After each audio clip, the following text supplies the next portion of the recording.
रैम्पजेल की कहानी। रैम्पजेल लव कहानी बहुत समय पहले की बात है। यूरोप महाद्वीप के जर्मनी देश में एक पति और पत्नी रहा करते थे। दोनों का एक दूसरे के सिवा और कोई नहीं था।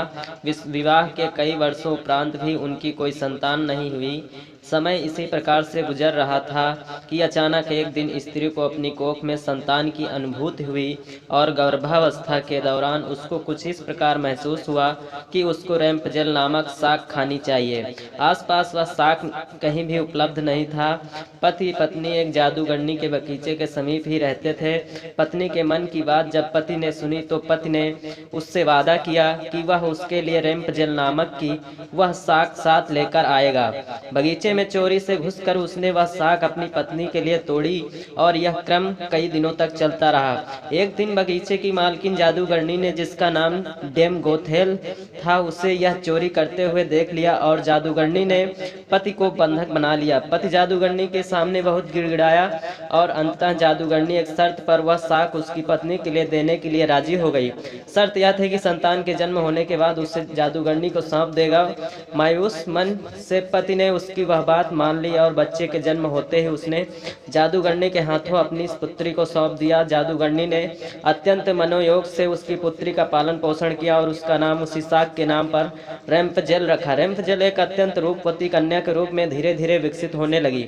उसके सुनहरे बाल और अद्वितीय रूप की चर्चा आसपास की जगह पर धीमे धीमे से फैलने लगी।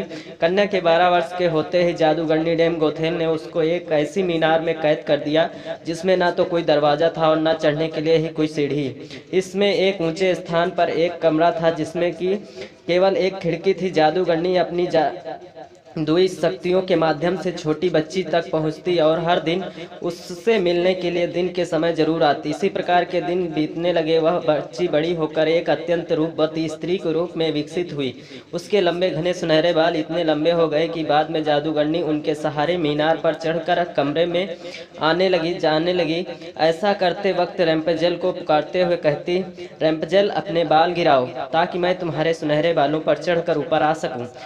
समय इसी तरह से गुजरता गया और एक दिन किसी राज्य का राजकुमार घूमते घूमते उसी क्षेत्र में आ गया जहां पर रैम्पजेल उस मीनार में रहती थी। रैम्पजेल की आवाज़ में अद्वितीय मिठास थी।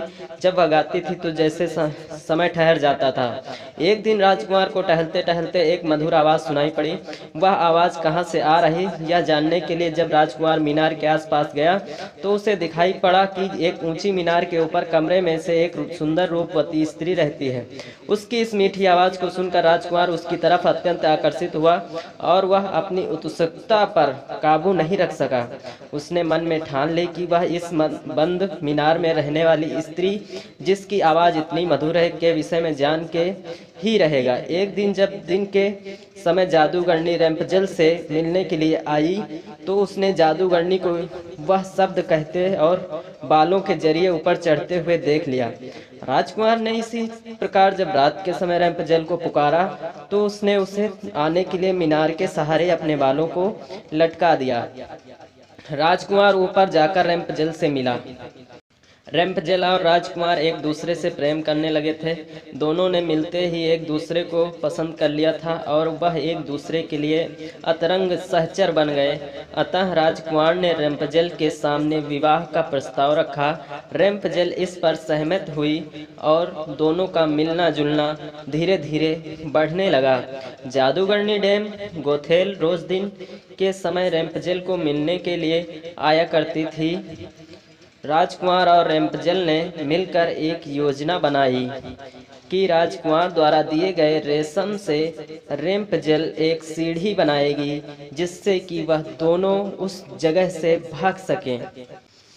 रैम्पजेल की मूर्खता के कारण जादूगरनी डेम गोथेल को राजकुमार के रैम्पजेल के पास आने और उसके गर्भवती हो जाने का पता चल गया। जादूगरनी डेम गोथेल ने रैम्पजेल को मीनार से बाहर निकाल दिया और जंगली जानवरों के बीच में जंगल में विचरने को अकेला छोड़ दिया और वह स्वयं उस मीनार के कमरे में जाकर छुप गई। राजकुमार के चढ़ने के लिए उसने रैम्पजेल के बालों को काटकर उन्हें मीनार से बाहर लटका दिया ताकि राजकुमार ऊपर चढ़ सके और उसे कोई शंका न हो। जब राजकुमार रैम्पजेल से मिलने के लिए उस रात आया तो रैम्पजेल की जगह जादूगरनी को पाकर वह भयभीत हो गया और मीनार मीनार से कूद पड़ा, जिससे कि नीचे पड़े कांटों में उसकी दोनों आंखें की रोशनी चली गई। जब राजकुमार नीचे गिरने लगा, उसके हाथ में रेम्पजल के कटे हुए बाल आ गए और रेम्पजल की लंबी बालों की लट राजकुमार के साथ ही नीचे गिर गई। नीचे उतर पाने का कोई अन्य तरीका न होने के कारण जादूगरनी डेमगोथेल उस मीनार में फंस गई और अंततः मृत्यु को प्राप्त हुई। अपनी आंखों और अपनी प्रेमिका को खो देने के बाद राजकुमार निराश होकर, अंधा होकर जगह जगह भटकने लगा।